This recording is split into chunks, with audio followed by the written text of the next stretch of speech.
котиботи вазорати молияи тоҷикистон дар як ҳизороти виҷа гузоришҳои нашр шуда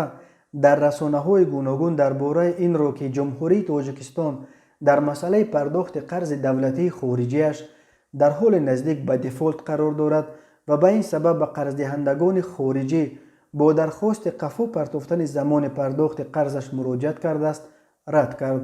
вазорати молия гуфт тоҷикистон дар ҳақиқат ба ташаббуси кишварҳои бистгунаи бузург дар мавриди мораторияи пардохти қарзи хориҷии кишварҳои дар ҳоли рушд ҳамроҳ шуд, вале ҳадафи асосӣ аз пайвастан ба ин ташаббус сабук кардани паёмадҳои буҳрон тавассути мубориза бо коронавирус, равона кардани хароҷоти давлатист,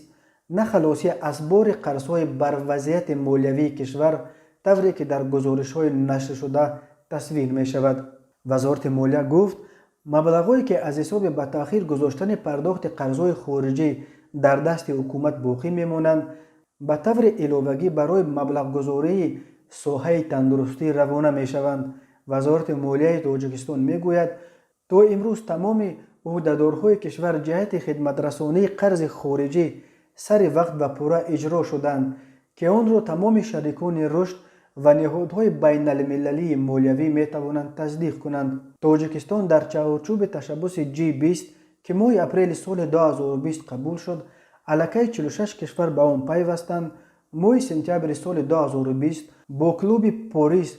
ёддошти тафоҳум ба имзо расонда, бар асоси он ноил шудааст ки пардохти қарзҳояш ба Эксимбонки Хитой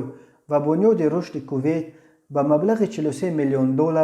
ва бонки рушди Олмон ба маблағи €363,000 ба таъхир гузорад. қарзи хориҷии тоҷикистон то 1 октябри соли 2020 ба $3 миллиард